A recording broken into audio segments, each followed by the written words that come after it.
ایک بات تھی، ان کی آواز اور لب و لہجہ میرے دل کو دھڑکا رہا تھا، مجھے ماضی کی طرف لے جا رہا تھا۔ میں نے آنکھیں سکیڑ کر انہیں اچھی طرح دیکھنے کی کوشش کی۔ وہ بولے، تم مجھے ایسا لگتا ہے جیسے تم ناز آفرین ہو۔ سوری، میں بس یوں ہی کہہ رہا ہوں، مجھے ایسا لگ رہا ہے۔ ان کی زبان سے اپنا نام سن کر دل یک بار کی زور زور سے دھڑکنے لگا۔ انہوں نے میرا نام لے کر اس بات کی تصدیق کر دی کہ میرا دل، میرا دماغ انہیں ان کی آواز اور لب و لہجے سے پہچان رہا ہے۔ میں نے بڑی حیرانی سے تڑپ کر پوچھا، آپ جمال ہیں؟ آپ زندہ ہیں؟ زندہ ہیں؟ وہ لڑکھڑاتے ہوئے پیچھے گئے۔ اگر زمین پر چھڑی نہ ٹیکتے تو گر جاتے۔ میں نے ایک ہاتھ سے ڈسٹ بن کا سہارا لیا، دوسرے ہاتھ سے کمر پکڑ لی۔ ان کی آواز اور لب و لہجہ سن کر، آنکھوں سے دیکھ کر بھی یقین نہیں ہو رہا تھا۔ یا اللہ، یہ کیا ماجرا ہے؟ کیا یہ کوئی معجزہ ہے؟ جمال قیامت سے پہلے جی اٹھے ہیں؟ دروازے کے ساتھ ہی ایک چھوٹا سا چبوترا بنا ہوا تھا۔ میں وہاں بیٹھ گئی، انہیں دیکھ کر یوں ہانپنے لگی جیسے پچھلے 60 برسوں سے دوڑتی آ رہی ہوں۔ اب منزل تک پہنچ کر گرتے گرتے بیٹھ گئی ہوں۔ ہمارے درمیان کچھ فاصلہ تھا، وہ ڈسٹ بن کے اس پار تھے اور میں اس پار۔ ہم برسوں سے ندی کے دو کنارے بنے ہوئے تھے۔ مقدر نے ندی کا پاٹ اتنا چوڑا کر دیا تھا کہ ہم ایک دوسرے کو کبھی دیکھ ہی نہ سکے۔ کیا ستم ظریفی ہے کہ اب دیکھنے کا موقع مل رہا تھا تو بڑھاپے نے نظر دھندلا دی تھی۔ ان لمحات میں عجیب سی حالت ہو گئی تھی، دل چیخ چیخ کر کہہ رہا تھا کہ مجھے یقین ہو جائے، یا کوئی مجھے یقین دلائے کہ میرے سامنے جمال زندہ سلامت کھڑے ہیں۔ کیا ہوا کہ وہ جوانی نہیں رہی۔ زندگی نے اچھی طرح نچوڑ ڈالنے کے بعد انہیں میرے سامنے بھیجا ہے، پھر بھی پہچانے تو جا رہے ہیں، بس اس پہچان پر تصدیقی مہر لگ جائے۔ وہ چھڑی ٹیکتے ہوئے لرزتے قدموں سے چلتے ہوئے میرے سامنے آ گئے، بڑے ہی جذباتی لہجے میں بولے، مجھے بڑھاپے کا زنگ لگ گیا ہے، پہلی جیسی یادداشت نہیں رہی، نظر بھی کمزور ہو گئی ہے، لیکن آنکھیں جتنا دکھا رہی ہیں تمہیں پہچاننے کے لیے اتنا ہی کافی ہے۔ ہم دونوں کو ایک دوسرے کے نام، آواز اور لب و لہجے بھی یاد ہیں۔ انہوں نے ایک سرد آہ بھر کر کہا، تم میرے لیے اور میں تمہارے لیے مر چکا تھا، ہم صفر ہو گئے تھے، پھر بھی ہماری یادیں ایک دوسرے کو پکارتی رہی تھیں، ہماری صدائیں ایک دوسرے کے اندر گونجتی رہی تھیں۔ میری آنکھیں خوشی سے بھیگ رہی تھیں، یقین ہو رہا تھا کہ جو سامنے وہی سچ ہے۔ انہوں نے چبوترے کی طرف قدم بڑھاتے ہوئے پوچھا، کیا میں یہاں بیٹھ سکتا ہوں؟ میں نے جھجکتے ہوئے دائیں بائیں دیکھا، شرم آ رہی تھی کہ کوئی دیکھے گا تو کیا کہے گا۔ انہوں نے کہا، ہم بدنام ہونے والی جوانی کو بہت پیچھے چھوڑ چکے ہیں، عمر کی اس منزل پر ہیں جہاں ایک ساتھ بیٹھنے والے بوڑھوں کو کوئی بدنام نہیں کرتا۔ وہی پہلی جیسی عادت تھی۔ انہوں نے پہلی بار مجھ سے پوچھا تھا، کیا میں تمہیں چھو سکتا ہوں؟ اور میری اجازت سے پہلے ہی مجھے چھو لیا تھا۔ حاکم بننے والوں کی عادتیں نہیں بدلتی، اب بھی یہی ہوا۔ انہوں نے میرے پاس بیٹھنے کی اجازت مانگی، مگر اجازت ملنے سے پہلے ہی میرے پاس یوں آ کر بیٹھ گئے جیسے اپنا حق حاصل کر رہے ہوں، پچھلا قرض وصول کر رہے ہوں۔ پہلے کی بات اور تھی، مگر اب ہم بزرگ کہلانے لگے تھے، کچھ تو اخلاقی پابندیوں کا پاس رکھنا چاہیے تھا۔ ہماری مشرقی تہذیب کسی بوڑھے اور بوڑھی کو بھی تنہائی میں یوں پاس پاس بیٹھنے کی اجازت نہیں دیتی۔ میں نے ہچکچاتے ہوئے کہا، کوئی دیکھ لے گا۔ میں وہاں سے اٹھنے لگی۔ انہوں نے بازو سے پکڑ کر بٹھا دیا، سخت لہجے میں پوچھا، کون دیکھے گا؟ اس دنیا سے ڈرتی ہو جس نے ہماری جوانی ہم سے چھین لی، لا علمی کے اندھیروں میں بھٹکا کر ہماری زندگی کے 36 برس چرا لیے۔ میں نے پریشان ہو کر پوچھا، لیکن یہ سب کیسے ہو گیا؟ آپ تو ایک حادثے میں اپنے والدین کے ساتھ ہلاک ہو گئے تھے، تمام رشتہ داروں نے آپ کی موت کی تصدیق کی تھی۔ وہ چھڑی کے ہتھے پر اپنی ٹھوری ٹیکتے ہوئے بولے، کبھی کبھی ایسا ہوتا ہے، کسی بات کو یا کسی واقعے کو سچ مان لیا جاتا ہے، بعد میں وقت سمجھاتا ہے کہ جیسا ہم سمجھ رہے تھے ویسا نہیں تھا، بلکہ ایسا تھا جو اب سمجھ میں آ رہا ہے۔ میں ان کا منہ تک رہی تھی، وہ بول رہے تھے، عمر رفتہ کو آواز دے رہے تھے اور میں سن رہی تھی۔ اب سے 40 برس پہلے جمال میری زندگی میں آئے تھے۔ پہلے تو میں تذبذب میں رہی، کیا مجھے ان کی طرف مائل ہونا چاہیے؟ مسئلہ یہ تھا کہ ان کے والد مراد شاہ اور میرے والد افضل حیات کے درمیان کاروباری دشمنی تھی۔ ابتدا میں وہ دونوں بزنس پارٹنر تھے، پھر تنازع پیدا ہوا تو دونوں ایک دوسرے کو بے ایمان اور دغاباز کہنے لگے۔ اس طرح پارٹنرشپ کے ساتھ دوستی ختم ہو گئی اور دشمنی شروع ہو گئی۔ انہی دنوں جمال لندن سے آئے تھے۔ ہم دونوں نے پہلی بار ایک دوسرے کو دیکھا۔ وہ مجھے چند لمحوں تک دیکھتے رہے۔ میں نے پوچھا، ایسے کیا دیکھ رہے ہیں؟ کیا میں کوئی عجوبہ ہوں؟ وہ لندن کے ماحول سے آئے تھے، بڑی بے باکی سے بولے، ہاں، تمہاری آنکھیں بڑی عجیب سی ہیں، پتہ نہیں چلتا دیکھ رہی ہیں یا گھائل کر رہی ہیں۔ مجھے ایسی بے باکی کی توقع نہیں تھی۔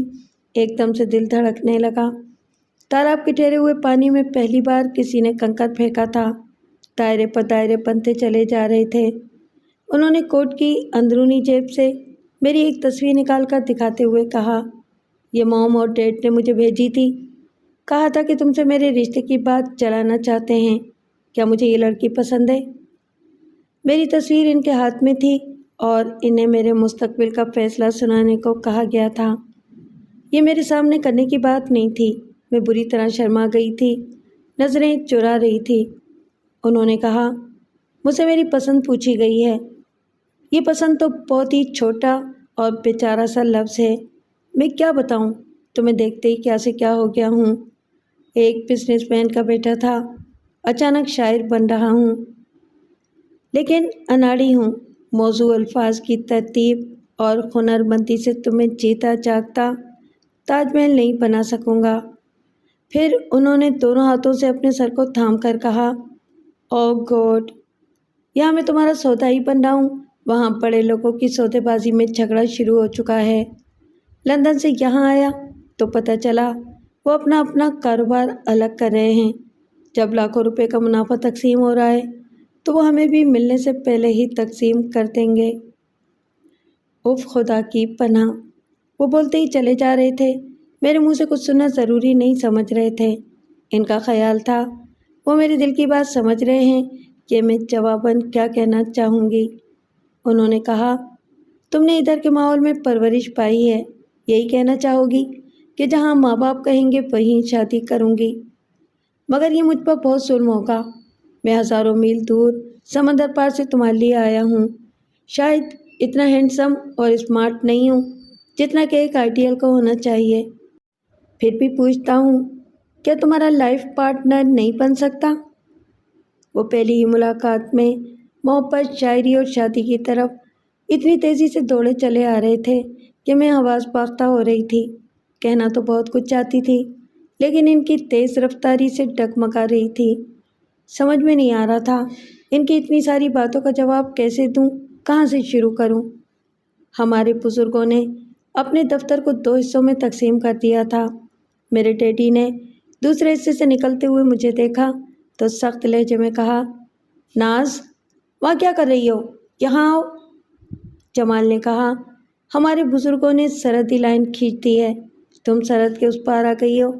میں چاہوں گا کہ آئندہ اسی پار رہنے کا فیصلہ کرو۔ میں پلٹ کر جانا چاہتی تھی۔ انہوں نے فوراً ہی میری کلائی پکڑ لی۔